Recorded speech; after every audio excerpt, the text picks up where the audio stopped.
Hoje, a gente vai mergulhar fundo numa das peças de tecnologia mais fascinantes e ao mesmo tempo mais poderosas que existem. Os chips conhecidos como FPGAs. Eles são uma peça-chave para entender o futuro da computação. Então, vamos ver como essa história funciona. Para a gente entender por que os FPGAs são tão revolucionários, primeiro a gente precisa dar um passo atrás e entender um problema, um dilema fundamental no mundo do design de eletrônicos. Por muito tempo, os engenheiros tinham que fazer uma escolha bem difícil entre dois caminhos. E o dilema é basicamente este aqui. De um lado, a gente tem as CPUs, como a do seu computador. São incrivelmente flexíveis, um verdadeiro canivete suíço digital. Do outro lado, existem os ASICs. Pensa neles como um atleta olímpico. Ele é imbatível na sua modalidade, super rápido, super eficiente, mas só faz aquilo, além de ser caríssimo para desenvolver. Ou seja, a escolha era entre o canivete suíço, que é meio lento para tarefas específicas, e uma ferramenta super veloz, mas que só tem uma única função. Então, parecia um beco sem saída, né? Ou velocidade ou flexibilidade. Mas, e se existisse um jeito de ter o melhor dos dois mundos? E se a gente pudesse combinar a força bruta do hardware com a adaptabilidade do software?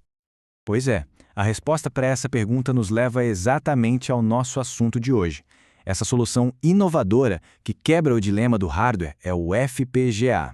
O nome completo, Field Programmable Gate Array, é meio comprido, mas a parte mais importante aqui é programável em campo. O que isso quer dizer? Que diferente de um chip comum, que já vem pronto e imutável da fábrica, o FPGA é como uma tela em branco. Ele sai da linha de produção pronto para ser moldado e transformado por quem vai usá-lo. A melhor analogia, e é perfeita mesmo, é pensar num FPGA como uma caixa infinita de peças de Lego. Não existe uma construção pré-definida. A qualquer momento, é possível desmontar o que foi construído e criar algo totalmente novo, com as mesmas peças básicas. Certo, mas como essa mágica acontece? Como um único chip consegue se transformar em tantos circuitos diferentes? Bom, o segredo todo está na sua arquitetura interna. Dentro de um FPGA, a gente encontra basicamente três coisas. Primeiro, os blocos lógicos configuráveis, que são os nossos tijolos de Lego. Depois, as interconexões programáveis, que são como uma rede de fios que a gente pode religar do jeito que quiser para conectar esses tijolos. E por fim, os blocos de entrada e saída, que são a ponte do chip com o mundo lá fora. É essa capacidade de reconfigurar tudo isso que dá ao FPGA essa flexibilidade absurda. E é aqui que mora o grande superpoder do FPGA, o paralelismo massivo. Pensa assim, uma CPU normal executa uma tarefa de cada vez, numa fila. O FPGA, não. Ele é configurado para ter milhares de pequenos circuitos trabalhando ao mesmo tempo, em paralelo. É a diferença entre ter uma pessoa fazendo tudo sozinha, passo a passo, e ter um exército de pessoas trabalhando juntas na mesma tarefa. Por isso ele é tão rápido para certas coisas. Ok, então a gente tem esse chip super flexível e poderoso. A pergunta agora é como a gente diz para ele o que fazer? Como é que essa tela em branco vira um circuito de verdade? Isso é feito através de linguagens de descrição de hardware, as HDLs.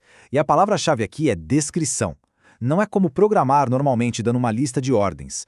É literalmente descrever a estrutura física de um circuito usando texto. E essa citação resume a ideia perfeitamente. É uma virada de chave no jeito de pensar. O código HDL não é uma lista de tarefas para um processador seguir. Ele é a planta baixa que, quando compilada, se transforma no próprio processador, configurando fisicamente os blocos e as conexões lá dentro. E essa ideia de que o código vira hardware tem consequências bem práticas. A escolha entre usar um comando if ou case, por exemplo, não é só uma questão de estilo. Ela define como o hardware vai ser criado. Dá uma olhada na tabela. Um if pode gerar uma cadeia longa de decisões, uma atrás da outra, o que pode deixar o circuito mais lento. Já o case geralmente cria uma árvore de decisões mais equilibrada, mais rápida. Isso mostra que no mundo dos FPGAs, o código é o hardware. Bom, com essa combinação única de velocidade e flexibilidade, não é surpresa nenhuma que os FPGAs estejam no coração de muitas das tecnologias mais avançadas que a gente vê por aí. Vamos dar uma olhada em algumas aplicações. Pensa só, desde as redes 5G, que precisam gerenciar milhões de conexões, até equipamentos de ressonância magnética que processam imagens complexas em tempo real, de sistemas de segurança em carros modernos a satélites lá em órbita. Os FPGAs estão em todo lugar. O ponto em comum entre todas essas áreas é a necessidade de processar uma quantidade absurda de dados em paralelo e com uma velocidade de resposta quase instantânea. E assim, a gente volta ao nosso dilema do início. Os FPGAs são a ponte. Eles conseguem entregar a performance e a eficiência de um chip feito sob medida, mas com a enorme vantagem de poder ser atualizado, modificado e reconfigurado como se fosse software. No fim das contas, é um hardware com alma de software. E isso nos deixa com uma pergunta bem interessante para refletir.